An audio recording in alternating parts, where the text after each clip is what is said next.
चरित्र तो जी देखिए, अब हम बात करते हैं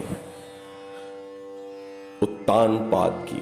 मनु शत्रुपा के दो पुत्र प्रियव्रत और उत्तानपाद में उत्तानपाद का अर्थ होता है जिसके पैर ऊपर हो।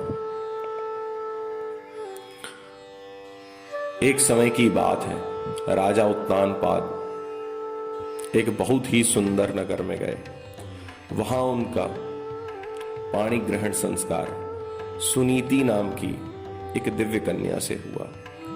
वह देखने में तो दिव्य थी ही, स्वरूप से दिव्य होने के साथ ही उसके गुण भी दिव्य ही थे। बहुत समय तक सुनीति को संतान नहीं हुई। तब उत्तानपाद को बड़ा दुख हुआ। वे विचार करने लगे कि कई वर्ष हो गए पर सुनीति को पुत्र नहीं होता। ये समस्या बड़े घरों में हमेशा रही है कि संपत्ति बहुत है और खाने वाला कोई नहीं। हमारे यहाँ हम नाम नहीं लेंगे पर एक बहुत बड़े परिवार के थे, गुजरात से आए थे, जबलपुर। 3600 गांव की संपत्ति थी उनकी। 3600 एकड़ नहीं, 3600 गांव। हमें ऐसा सुनने आते थे। उनकी कोई संतान न हुई। फिर उन्होंने अपने साले के बेटे को गोद लिया। इस प्रकार से बड़े घरों में अधिकतर ऐसा होता है कि धन तो बहुत होता है पर वंश चलाने के लिए संतान ही नहीं होती। ये परमात्मा की एक अजब खेल है कि जहां खाने वाले बहुत हैं वहां खाना नहीं, और जहां खाने को सिर्फ एक व्यक्ति है वहां अरबों खरबों रुपए का टर्नओवर हो रहा है। उत्तानपाद इतनी बड़ी पृथ्वी के महाराज हैं, उनकी पत्नी दिव्य है, सुंदर है, पर पुत्र नहीं हो रहा। अब वे किसी देश में देशाटन के लिए गए और वहां के किसी राजा से मिले। उनकी पुत्री का नाम सुरुचि था।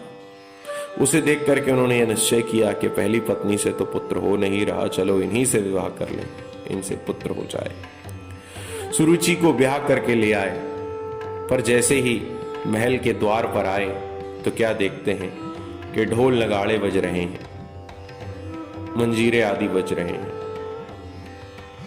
खूब वाद्य बजाए जा रहे हैं। तब उन्होंने लोगों से पूछा कि क्या कारण है कि आप लोग इतने नगाड़े बजा रहे हैं। उत्तानपाद ने सोचा कि लगता है मेरे विवाह का समाचार इस मेरे राज्य में पहले ही आ चुका है, इसलिए इतने नगाड़े बजाए जा रहे हैं। पर लोगों ने कहा, महाराज आपकी पत्नी सुनीति हमारी महारानी, उन्हें एक पुत्र हुआ है। उत्तानपाद तो बड़े असमंजस में पड़ गए कि पुत्र की इच्छा से ही तुम सुरुचि को ब्याह के लाया था और सुनीति को पुत्र हो गया। बड़ी विडंबना हो गई। अब सुनीति को एक छोटा सा महल बना करके दे दिया और सुनीति एक महल में अपने पुत्र के साथ रहने लगी। सुरुचि ने तो साफ कह दिया था कि महाराज अगर ये यहां रहेंगी तो मैं नहीं रहूंगी, इसलिए उत्तानपाद ने सुनीति को एक छोटा सा महल बना के दे दिया। सुनीति सद्गुणों से युक्त थी। अपने पुत्र के साथ भोजन करना, भजन करना, पूजन करना और अपने बच्चे को सच्शिक्षा देना। एक समय की बात है जब सुनीति को पता चला कि सुरुचि को गर्भ है तो सुनीति ने जाकर के मंदिर में प्रार्थना की और पुजारियों के चरणों में प्रणाम किया। पुजारियों ने पूछा, बेटी सुनीति तुझे क्या चाहिए, बोल, हम तुझे वरदान देंगे।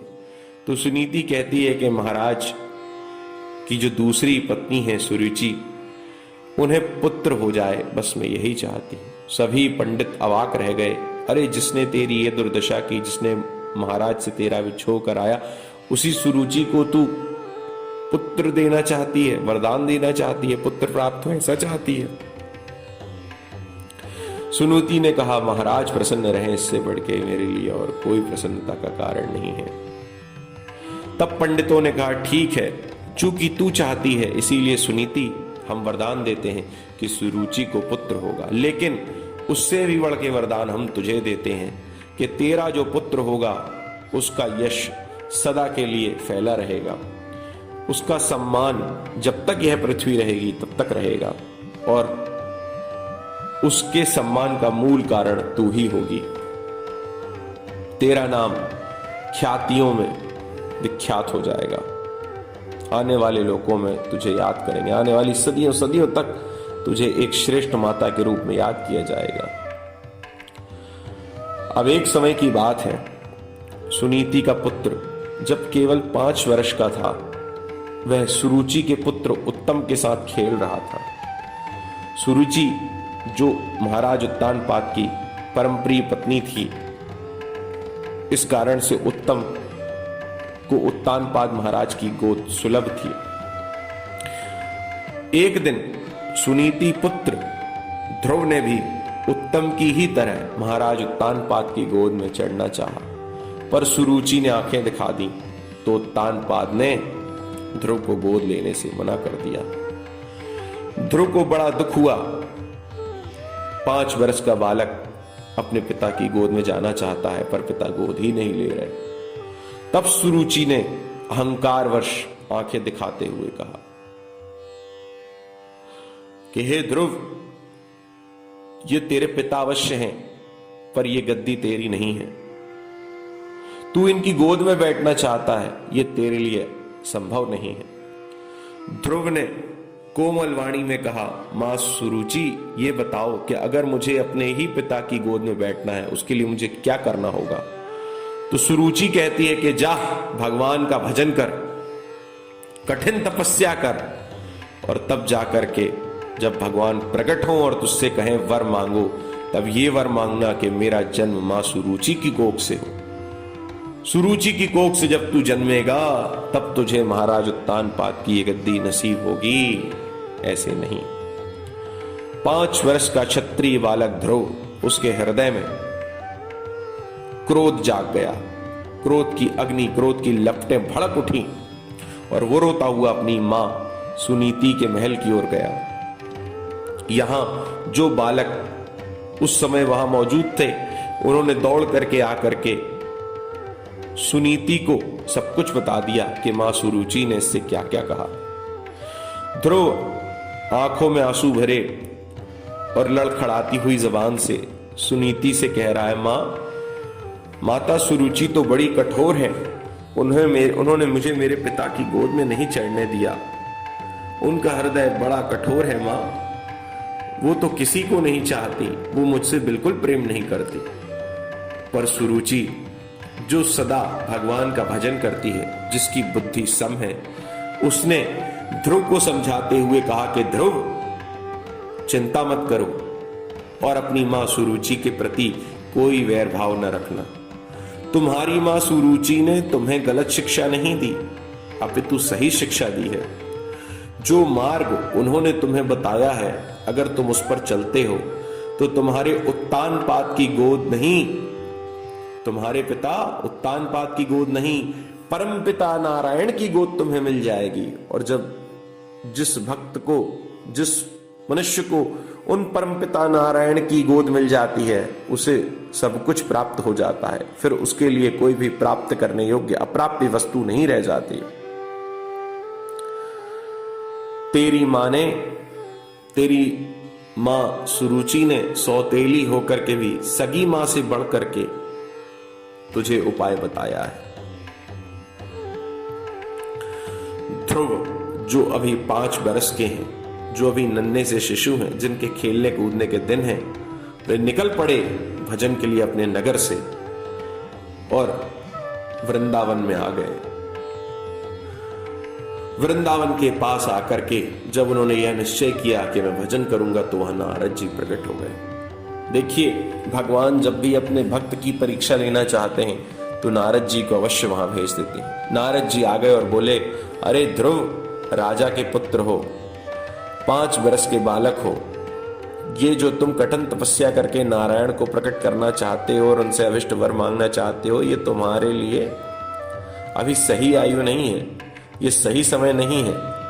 तुम जाओ, अपने घर में रहो, खेलो कूदो, ये तुम्हारे लिए योग्य नहीं है। ध्रुव जी कहते हैं, हे नारद जी, आप बिल्कुल सत्य कहते हैं, मेरी आयु इस समय भजन करने की नहीं है, पर मैं क्षत्रिय स्वभाव के वश हूं और मेरी मां के कटु वाक्यों ने मेरे हृदय को विदीर्ण कर दिया है। अब या तो मेरा जो संकल्प है वो पूरा होगा अथवा मेरे प्राण जाएंगे। नारद जी समझ गए, पक्का चेला है। ओम नमो भगवते वासुदेवाय द्वादशाक्षर मंत्र का उपदेश कर दिया, सारी विधि बताई और इसके बाद ध्रुव जी ने तपस्या प्रारंभ कर दी। जब उन्होंने अपने श्वास को भी रोक दिया, उस समय उनके श्वास रोकने से सारी पृथ्वी का वायु जो है, वायुमंडल, वो अव्यवस्थित हो गया। सभी देवता भयभीत हो गई, पृथ्वी कांप गई। सभी देवता दौड़े दौड़े भगवान नारायण के पास गए। भगवान नारायण को वे समस्या सुनाना ही चाहते थे कि भगवान नारायण ने कहा, मुझे पता है, मेरा भक्त इस समय मुझ में ध्यान लगाए हुए है, इसीलिए इस पृथ्वी को उसने, ये पृथ्वी जो है उसके तप से भयभीत हो गई है, हिलने लगी है, डोलने लगी है। मैं अभी जाकर के उसे उसका वर देता हूं। गरुड़ पर सवार होकर नारायण वृंदावन आए हैं और ध्रुव को आशीर्वाद देने के लिए उसके सम्मुख प्रस्तुत हुए।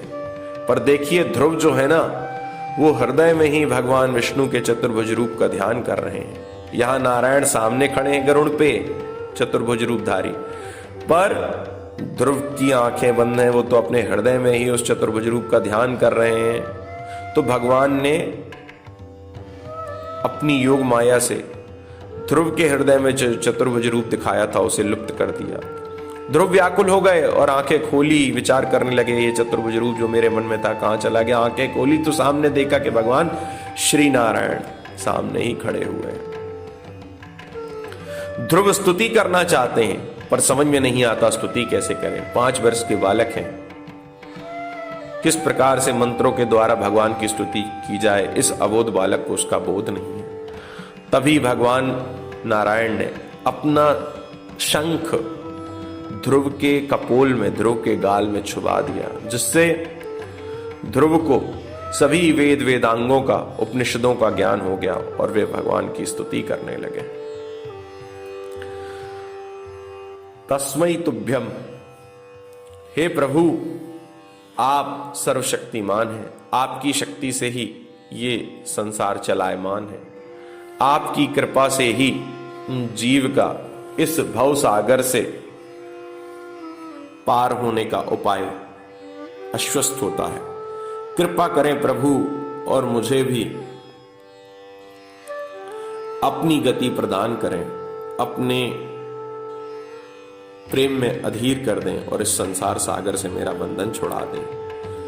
ध्रुव जी कहते हैं, याद करो ध्रुव, तुमने किस लिए तपस्या की थी, इसलिए 36,000 वर्ष तक तुम्हें इस पृथ्वी का एक छत्र सम्राट बनकर के रहना पड़ेगा, उसके बाद तुम्हें उत्तम लोकों की प्राप्ति होगी। भगवान चले गए। यहां ध्रुव जी जब अपने नगर को आए तो यहां नारद जी ने उत्तानपाद को बता दिया कि तुम्हारे पुत्र को भगवान के दर्शन हो गए हैं। उत्तानपाद नगर के द्वार पर आए, ढोल नगाड़े बज रहे हैं। उत्तानपाद ने ध्रुव को अपनी गोद में बिठाया, उसका सिर सूंघा और सन्यास लेकर के ध्रुव को ही राजा बना दिया। सबसे पहले, सुनीति से भी पहले, ध्रुव जी ने सुरुचि को प्रणाम किया है। सुरुचि को प्रणाम करके फिर राज्याभिषेक हुआ है ध्रुव जी का। सुरुचि के पुत्र उत्तम को ध्रुव अपना सगा भाई से बढ़ के मानते हैं। उनके मन में किसी प्रकार का वैर भाव नहीं है, अपने पराये का कोई भाव नहीं है। एक दिन उत्तम शिकार खेलने गए तो वहां यक्षों ने उन्हें मार डाला। जब ध्रुव को यह पता चला कि यक्षों ने मेरे भाई उत्तम को मार डाला है तो उन्होंने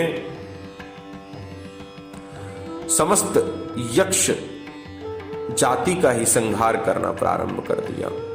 एक पर्वत पर यक्षों से उनका युद्ध हुआ। यक्षों को वे गिन गिन करके मारे जा रहे थे। तभी उनके